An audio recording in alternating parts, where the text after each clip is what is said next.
kemasyarakatan. Setiap masyarakat mempunyai kebutuhan pokok yang apabila dikelompokkan terhimpun menjadi lembaga kemasyarakatan. Secara abstrak, lembaga kemasyarakatan adalah himpunan norma-norma dari segala tingkatan yang berkisar pada suatu kebutuhan pokok dalam kehidupan masyarakat. Wujud konkretnya ialah asosiasi. Contohnya seperti universitas merupakan lembaga kemasyarakatan, sedangkan seperti UIB, UI, UGM, UNPAD merupakan contoh asosiasi.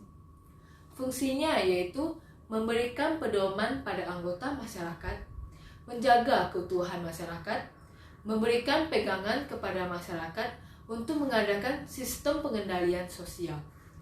Contohnya yaitu apabila seseorang hendak mempelajari kebudayaan dan masyarakat tertentu, maka harus pula diperhatikan secara teliti lembaga-lembaga kemasyarakatan di masyarakat yang bersangkutan. Ada 6 ciri-ciri lembaga kemasyarakatan. Yang pertama, merupakan organisasi, pola pemikiran, dan pola perilaku yang terwujud melalui aktivitas-aktivitas kemasyarakatan dan hasil-hasilnya. Yang kedua, memiliki tingkat kekekalan tertentu. Yang ketiga, memiliki satu atau beberapa tujuan tertentu. Yang keempat, memiliki alat perlengkapan yang digunakan untuk mencapai tujuan lembaga yang bersangkutan. Yang kelima, memiliki lambang.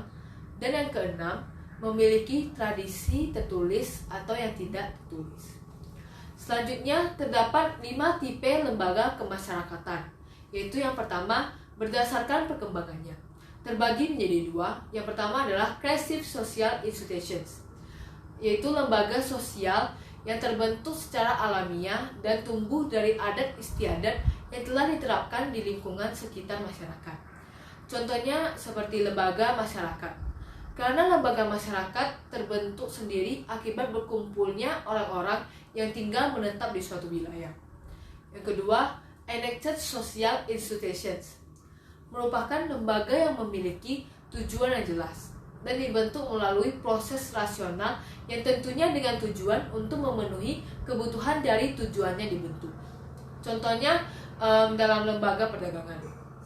Lembaga ini dibentuk dengan tujuan untuk meningkatkan perekonomian para anggota-anggota yang tergabung di dalamnya, serta memberikan pelayanan terbaik dan seringkali memiliki intervensi dari pihak-pihak tertentu. Yang kedua, berdasarkan sistem nilai yang diterima masyarakat. Terbagi juga menjadi 2. Yang pertama, Basic Institutions adalah lembaga kemasyarakatan yang sangat penting untuk memelihara dan mempertahankan tata tertib dalam masyarakat. Contohnya seperti keluarga yang berfungsi menanamkan nilai-nilai dan norma-norma dasar sebelum mengenal dunia luar. Yang kedua, Subsidiary Institutions. Subsidiary Institutions adalah lembaga kemasyarakatan yang dianggap kurang penting. Contohnya yaitu seperti lembaga rekreasi, seperti layar tancap yang sekarang kurang diminati masyarakat modern atau perkotaan. Yang ketiga, berdasarkan penerimaan masyarakat. Terbagi juga menjadi 2. Yang pertama, Approved atau Social Sanctioned Institutions. Lembaga sosial ini diterima dan diakui keberadaannya oleh masyarakat. Contohnya yaitu lembaga transportasi. Karena transportasi sangat penting dan berguna bagi masyarakat. Yang kedua, Unassociated Social Institutions, yaitu lembaga yang dibentuk oleh suatu kelompok namun tidak diakui keberadaannya, karena dianggap meresahkan anggota masyarakat. Contohnya seperti organisasi kejahatan, jaringan terorisme. Seperti yang kita ketahui, tentu saja terorisme mengganggu dan meresahkan masyarakat. Yang keempat, berdasarkan penyebarannya. Terbagi juga menjadi 2. Yang pertama, General Social Institutions. General Social Institutions adalah lembaga yang umum dikenal oleh semua orang. Contohnya lembaga agama. Semua orang pasti mengenal makna agama. Walaupun maaf, tidak semua orang memiliki agama. Yang kedua, Restricted Social Institutions adalah lembaga yang dipegang atau dinaungi oleh orang-orang tertentu. Contohnya seperti lembaga kewanitaan. hanya yang berjenis kelamin wanita saja yang bisa menjadi anggota. Dan yang kelima, berdasarkan fungsinya. Terbagi juga menjadi dua, yaitu yang pertama, Operative Social Institutions. Operative Social Institutions adalah lembaga yang berfungsi menghimpun tata cara yang diperlukan untuk mencapai tujuan lembaga yang bersangkutan. Contohnya, lembaga perfilman di Indonesia yang berfungsi menghimpun dan tata cara pembuatan film di Indonesia. Dan yang kedua, Regulative Institutions. Regulative Institutions adalah lembaga yang bertujuan untuk mengawasi adat istiadat atau kehidupan masyarakat yang tidak menjadi bagian mutlak lembaga itu sendiri. Contohnya seperti Badan Penyelidikan Federal atau FBI di Amerika, lembaga khusus yang menangani kasus-kasus berat atau penyimpangan yang terjadi di Amerika. Sosiologi hukum sebagai sebuah ilmu pengetahuan. Yang pertama, 3 perspektif dalam sosiologi hukum. Yang kedua, batasan sosiologi hukum. Dan yang ketiga, hal yang perlu diteliti atau metode. Yang pertama, 3 perspektif dalam sosiologi hukum. Sosiologi hukum berguna untuk memberikan kemampuan bagi pemahaman terhadap hukum di dalam konteks sosial.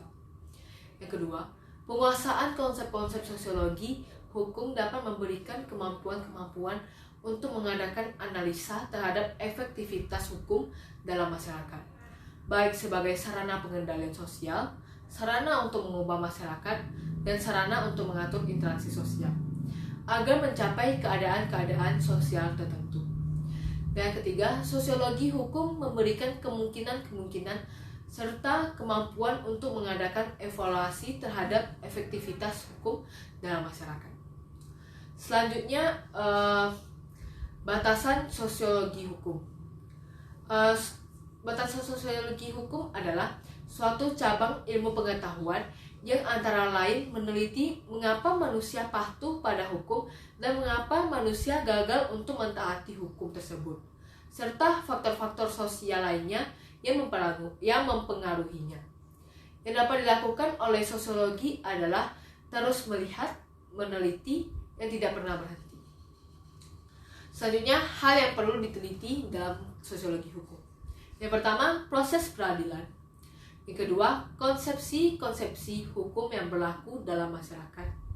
Yang ketiga, efektivitas dari hukum sebagai sarana pengendalian sosial yang masih banyak terdapat celah-celah hukum. Yang keempat, hubungan antara hukum sebagai sarana pengendalian sosial. Dan yang kelima, hubungan antara hukum dengan perubahan-perubahan sosial. Hukum harus bisa mengikuti perkembangan dalam masyarakat. Objek dan masalah sosiologi hukum. Objek dalam sosiologi hukum, yang pertama, persoalan hukum bukanlah realitas pasal-pasal dalam peraturan perundang-undangan, melainkan hubungan yang sinergis persoalan pasal dalam bekerjanya sehari-hari di masyarakat.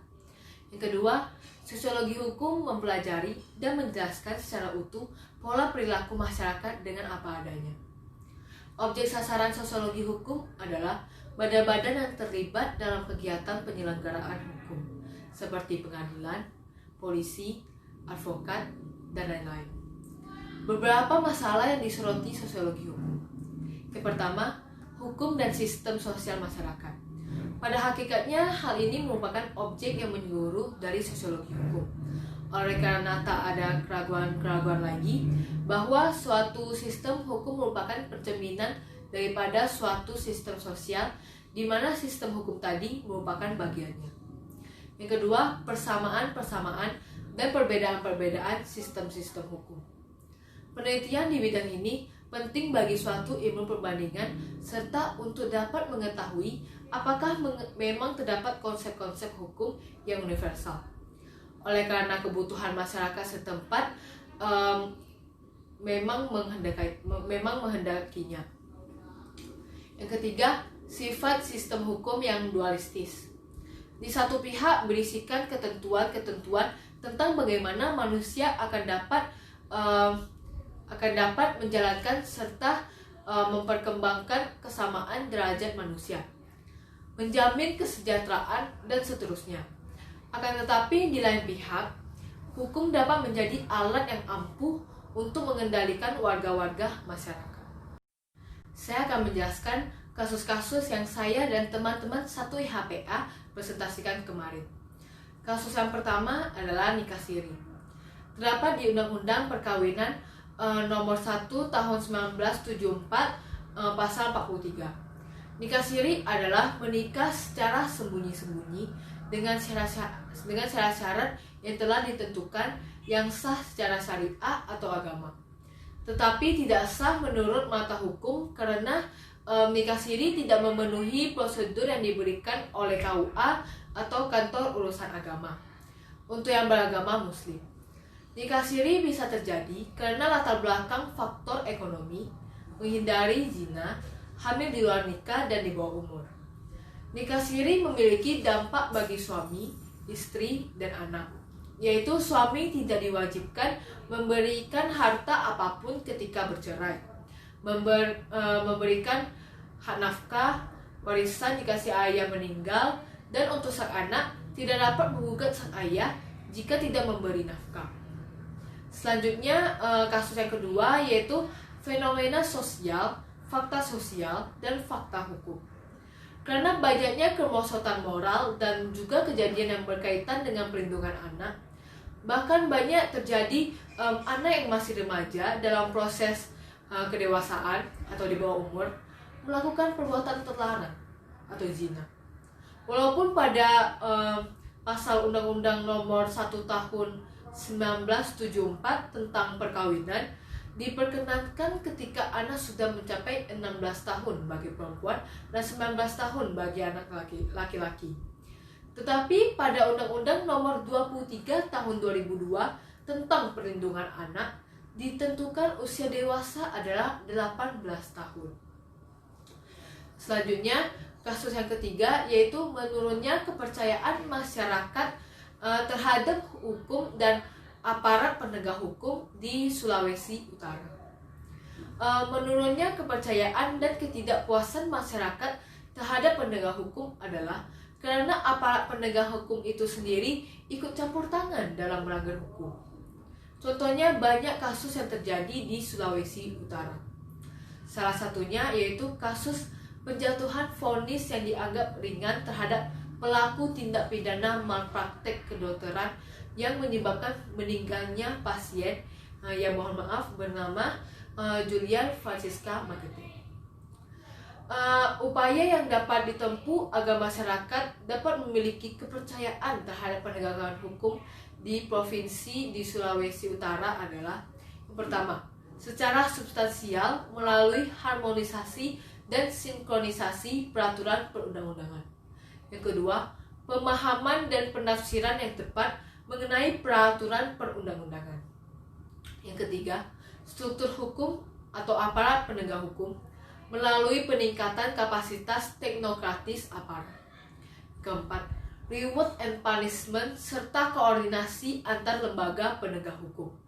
Dan yang kelima, dari aspek moral dan etika dapat dilakukan melalui penciptaan suatu kemandirian dalam penegakan hukum dengan memberikan kedudukan yang sama kepada setiap anggota masyarakat dalam penegakan hukum. Selanjutnya, kasus yang terakhir yaitu pandangan yuridis, sosiologis, fenomena street justice di dalam kehidupan bermasyarakat. Tindakan main hakim sendiri atau street justice merupakan suatu persoalan yang sering terjadi di Indonesia.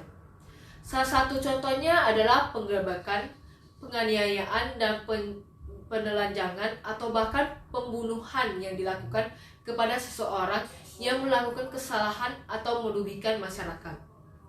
Tindakan street justice disebabkan karena rendahnya kesadaran hukum yang ada pada masyarakat. Karenanya masyarakat cenderung menggunakan hukum jalanan atau street justice dalam menyelesaikan permasalahan hukum di lingkungannya. Rendahnya kesadaran hukum ini terbentuk oleh dua faktor, yaitu faktor internal dan faktor eksternal. Faktor internal adalah faktor yang ada dalam diri masyarakat, seperti faktor ketidakpercayaan masyarakat kepada penegak hukum, kurangnya pemahaman dan kesadaran masyarakat tentang hukum, dan faktor psikologis. Sedangkan faktor eksternal adalah faktor yang berasal dari luar diri masyarakat, seperti faktor lemahnya penegakan hukum, substansi hukum, struktur hukum, dan budaya hukum. Dari segi sosiologis, tindakan sea justice ini menandakan bahwa masyarakat sudah tidak percaya lagi dengan hukum. Hukum yang seharusnya melindungi mereka justru menjadi hal yang menghambat dan dalam penyelesaian perkara yang ada di masyarakat. Perubahan sosial dan hukum. Perubahan sosial dan hukum. Yang pertama, teori tentang hukum dan perubahan sosial. Yang kedua, hubungan antara perubahan sosial dengan hukum. Yang ketiga, hukum sebagai alat untuk mengubah masyarakat dan sarana pengatur perilakuan. Dan yang keempat, batas-batas penggunaan hukum. Selanjutnya, menurut para ahli, yang pertama menurut Max Weber, hukum berkembang sesuai dengan hukum yang dicita-citakan. Yang kedua, menurut Emil Durkheim, hukum merupakan refleksi dari solidaritas sosial masyarakat. Contohnya seperti UU ITE yang dikeluarkan sesuai dengan perkembangan teknologi agar tidak ketinggalan. Yang ketiga, menurut Richard Schwartz dan J.C. Miller, hukum berkembang berdasarkan kekerabatan. Contohnya seperti hukum adat. Yang keempat, menurut Pichirim Sorokin, masyarakat berkembang sesuai dengan nilai-nilai tertentu yang sedang menonjol di dalam masyarakat yang bersangkutan. Selanjutnya, batas-batas penggunaan hukum. Yang pertama, hukum hanya mengatur kepentingan masyarakat yang bersifat lahiriah atau berwujud. Yang kedua, dalam penerapan sanksi-sanksi ada batas kewajaran. Dan yang ketiga, adanya lembaga-lembaga tertentu yang dapat memaksakan hukum.